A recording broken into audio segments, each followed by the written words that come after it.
To remain updated with the latest business news, click on the bell icon.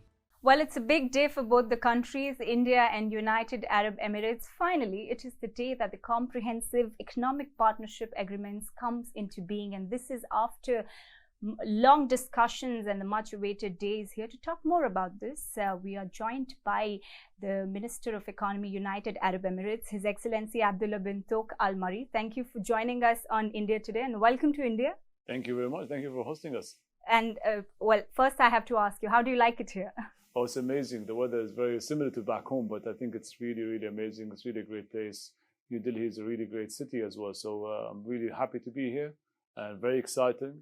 It's a memorable day for both nations and really, really looking forward to it. Right, and it's ideally a day of double congratulations because on one side it is the free trade agreement, and on the other side it is also the meeting of Prime Minister Modi with the Prince Crown Abu Dhabi. How do you see these two developments coming on a historic day like today, which are going to definitely pave the positive path for both the countries? Well, it couldn't have been better. It's the beginning of 2022. We're coming off post-COVID-19 economy, seeing a little bit of recovery happening in many nations. And I think it's to start off in February with that kind of big virtual summit with both the Comprehensive Economic Partnership Agreement happening and the virtual summit really entails how both nations really set the goals for this year. And I think from here onwards, we see the post-COVID-19 recovery really takes a more sustainable effect of, on diversifying its economy, moving towards a new regime and new look into trades as well globally after the pandemic. Right. And with the free trade agreement, what kind of sectors do you think will be the key focus between both the countries going forward?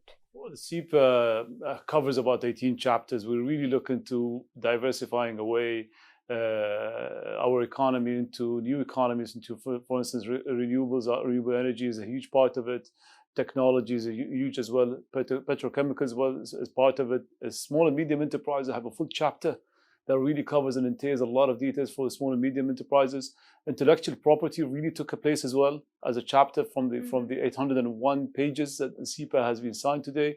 And I think we're looking really forward into this agreement that will take ratification in the next couple of months, but it will have this really impact on the ground, paving the pathway towards post-COVID-19 recovery.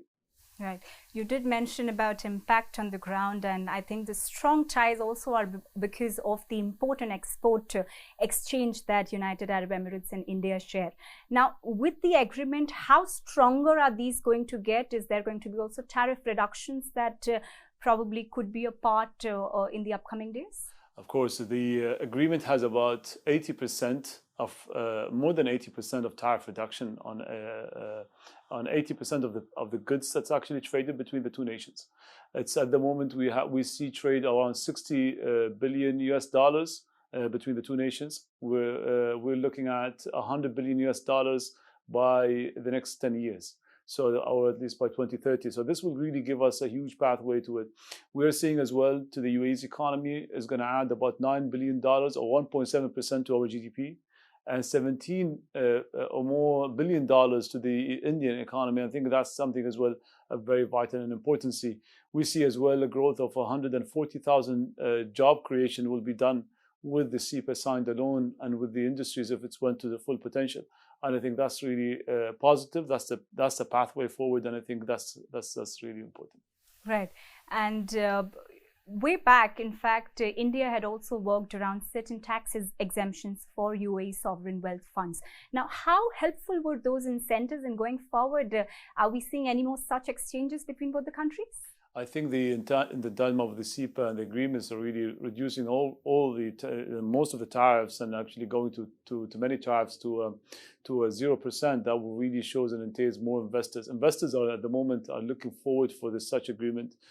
Traders are actually into it. We're already getting calls. As you know as well, we have the Expo 2020. A lot of the business engagement is happening.